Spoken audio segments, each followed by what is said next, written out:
Is the world of podcasting now at a tipping point?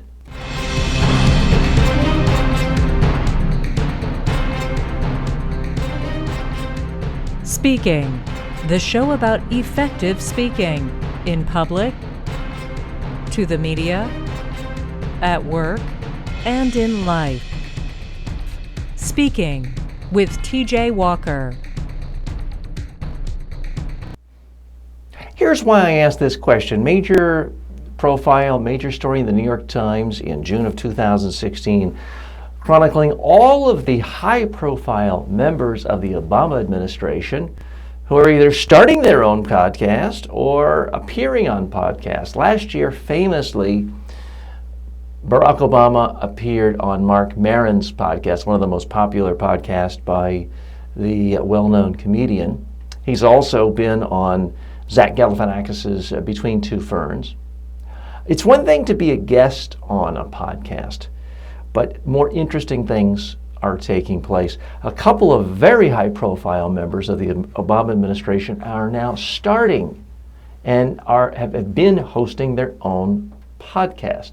One of them, David Axelrod, the media guru, who has been with Obama since the beginning in his Senate campaigns and helped guide him in his media strategy through election and re-election, has left the administration, but now has a podcast. Here's what the interesting part. David Axelrod has got the big book deals. He has the contract with the major news networks like MSNBC, where he can go on anytime. He has the huge speaking gigs where he's getting, I would have to assume, north of 50,000, perhaps 70,000 per speech. So the question is, why would someone like that, who has fame, has consulting gigs coming in from world leaders who all want some of that Obama pixie dust spread their way, why would someone like that want to even bother with a lowly little podcast? The answer in a moment. To hire TJ Walker as a keynote speaker or workshop leader for your next conference, call 212-764-4955.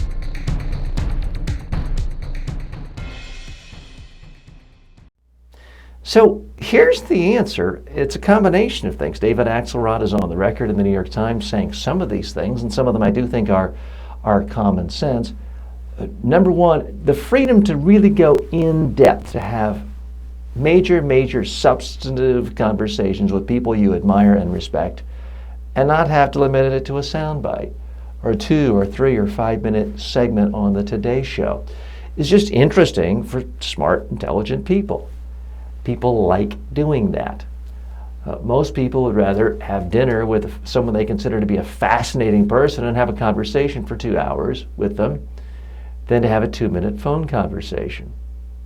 And this is, in fact, one of the reasons David Axelrod has stated for this. So that's part of it.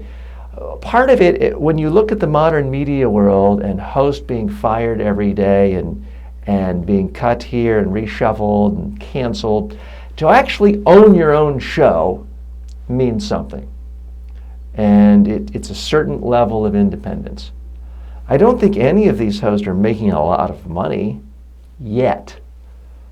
But a podcast, if you stick with it and it grows and grows and grows, can make money. Marc Maron is, according to reputable sources, making as much as $12,000 per commercial on his twice-a-week podcast. So you can, in fact, make money from it. There are many reasons to want a podcast. Part of it is the taint is gone. Not just people like David Axelrod. Jon Favreau, the famous young speechwriter who wrote so many of the greatest speeches Obama's ever given, has left the administration, has his own podcast. So there are other members of the Obama administration doing it. It's not just people from the Obama administration. It's people like Malcolm Gladwell. Malcolm Gladwell of Blank fame, the New Yorker fame, has written half a dozen bestsellers. All he has to do is wake up in the morning and bags of cash come in from all of his royalties. He does make in excess of $70,000 per speech. Why would someone like that want to have a podcast? Well, in his own words, it's a different form. It's a different way of connecting. It's a different way of telling stories. It's a different way of reaching people. And these people who are media experts, whether it's the mechanics of presidential communication with the White House, or someone who's written as many bestsellers as Malcolm Gladwell, I think they see that we are, in fact, at a tipping point with podcast. It's a way to reach the masses. It's not just shows like Serial that have gotten so much attention from millions and millions of downloads. It's shows like Tim Ferriss. It's other shows. And by the way, I'm not putting my show in that comparison, but it's frankly one of the reasons which has inspired me to start this podcast January 1st of 2016, is that seeing these trends. It's certainly not too late to start a podcast if you are thinking about it. The thing I think to realize is there's certainly no shame. It was only a couple of years ago when the Aaron Sorkin show The Newsroom on HBO had a character, the Jane Fonda character, the president or the owner of the network, told Jeff Daniels, the star anchor, basically, you better do what I say or I'm going to destroy your career and you're going to find yourself hosting a podcast. As if that were the ultimate indignity, the ultimate career punishment. Well, let me tell you, there are a lot of network news anchors and talk show hosts who wish they had half the audience and half the money that someone like Marc Maron makes, or a third of the audience and a third of the revenue that someone like a Tim Ferriss is now making from his podcast. So the shame is gone. The idea that you're only going to be talking to 5 people is gone. Because I can tell you, without going into all the specifics, the numbers for this show are going up every single month. And if you look at month 2 to month 5, it's not just incremental growth, it's geometric growth. So I'm happy with the way my show has progressed. And believe me, I certainly don't have the millions of listeners and downloads that someone like a Tim Ferriss has. That's why I believe that the David Axelrods, the John Favreaus, other high-level, high-ranking members of the not the Clinton administration, the Obama administration, are entering podcast. And we're only going to see more of this. If you are thinking about podcasting, my advice to anyone is stop thinking about it and just do it. Start doing a show. The best way to learn about podcasting is to just start hosting it. Now, am I practicing what I preach? I did take some time thinking about it. I had dabbled in podcasting just by sort of reposting old videos maybe 6 years ago, but never even looked at it, never thought about it, certainly never promoted it.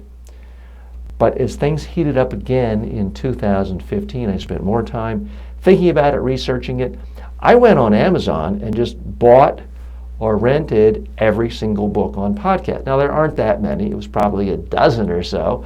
But I read every single book on podcasting. Started listening to more podcasts, people I like, admire, respect, thought about it. But then here's the thing I did that I'd urge all of you to do. I picked a date. Round about mid-November of 2015, I just said, no matter what, I'm going to launch my show January 1st, 2016. So that organized everything. That allowed me to make sure I had my software the right way, a few tweaks with the studio, my format exactly the way I wanted, finding a syndicator and a service, which I use Libsyn, by the way. It motivated. So that's really my biggest advice to you. If you're thinking about podcasting, and if you're someone who ever does media interviews or goes into the media or has a message or has an organization that wants to promote a message, I don't know why you wouldn't want to do it other than just being lazy. I urge you, pick a date for your start date, work back from that, and then just make it happen. If it's not great, if it's not perfect, if it doesn't have tens of millions of downloads, it doesn't matter. Something beats nothing. Don't take my word for it. Look at some of the top media stars of the world today. They're all doing it. I'm TJ Walker. Thanks for joining me. As always, may all of your presentations, whether they're on network TV or your own podcast, be a success. Speaking with TJ Walker is the #1 rated daily streaming TV and radio show devoted to all aspects of speaking and communication. If you received value from this show, then please subscribe to it at MediaTrainingWorldwide.com. Please review the show, leave comments, and share it with your friends and colleagues today.